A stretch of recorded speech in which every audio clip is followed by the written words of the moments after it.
Are you in your 20s and removing alcohol from your life? I'll be sharing 5 quests that have helped me improve my life and find more joy in the day-to-day. So why should you listen to me? I'm 27.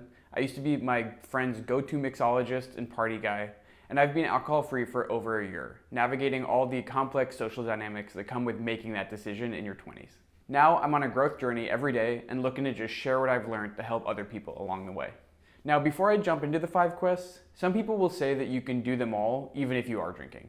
And although that is true, if you are watching this video, then you're already curious about what an alcohol-free life could do for you. And in that case, then removing alcohol will make you far more likely to succeed with all of them.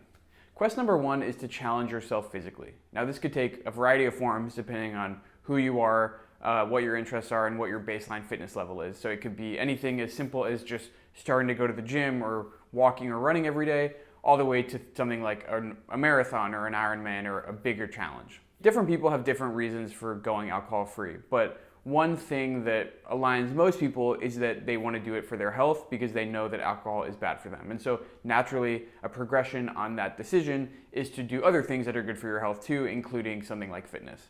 Focusing on a fitness challenge is also a great way to increase your self-confidence because you're training towards a goal, and then once you accomplish that goal, you feel great about yourself and you have more confidence to accomplish other things in your life, whether that's fitness related or otherwise. It's also a great excuse for why you're not drinking, if that's something that you have difficulty with because of your social dynamics in your friend and family group. Saying, I'm not drinking because I have to go on a run tomorrow, or I'm not drinking for the next month as I train for this race, is much easier and much more palatable to people than if you just said, I'm not drinking in general, where you might find that they push back or try to have you have a drink with them. That's exactly what I did personally. When I stopped drinking, I was training for a marathon, and it made it super easy to tell people, I'm not drinking for this period of time while I'm training for the marathon, and there was really no other questions after that. Then I also did some Tough Mudders, which was obstacle races that I really enjoyed doing, and I also found myself getting into a gym routine. And all of these different fitness challenges were a great way to goal set along the way. They allowed me to focus on things that weren't not drinking, and they just made me feel better and have more energy overall. Quest number 2 is doing the inner work. Now, when you stop drinking, one of the things you notice is that you start to feel a lot of emotions that were previously suppressed by alcohol and by partying. And so this could be anything from anxiety, insecurity, anger, fear, shame, whatever it might be, and it's different for everyone, and the mix is different for everyone.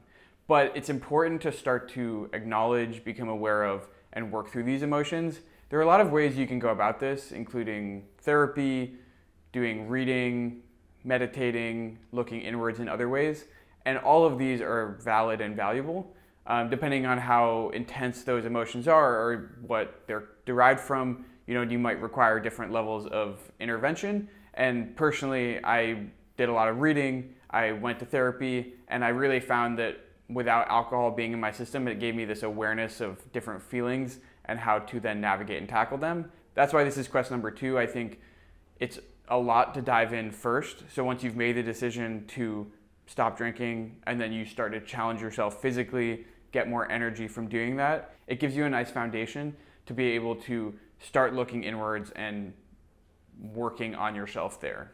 Ultimately, this is giving you more tools in the tool belt in terms of navigating different situations, navigating awkward situations, complex situations, where previously you might have had all these emotions boil up, and now you have the emotional regulation to deal with them well. Quest number 3 is to find your light. So once you've made the decision to stop drinking, you started to challenge yourself physically and get some energy from that, and then you started to do the inner work to get more emotional regulation.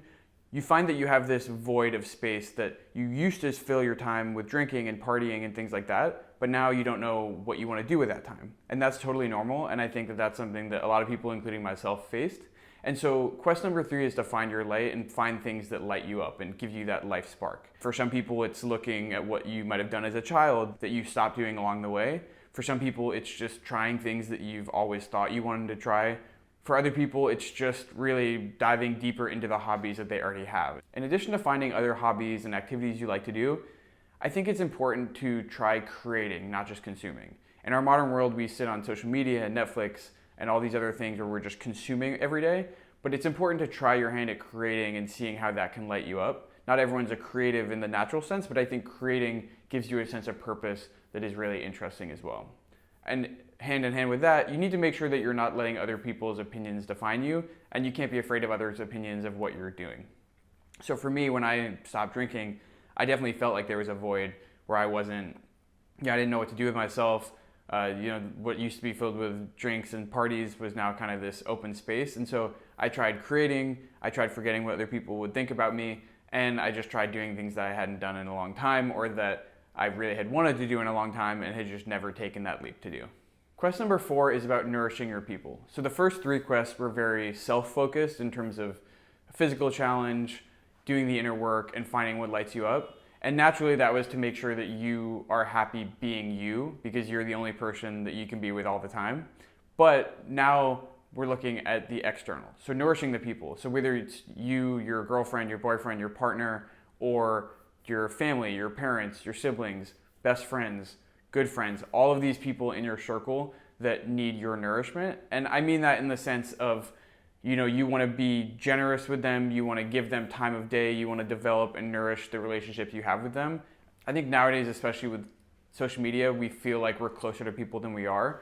And so it's very easy to lose touch with people or let connections fade. But the people in your circle do need your presence, and that is how you keep relationships strong. So be present with the people you have in your life.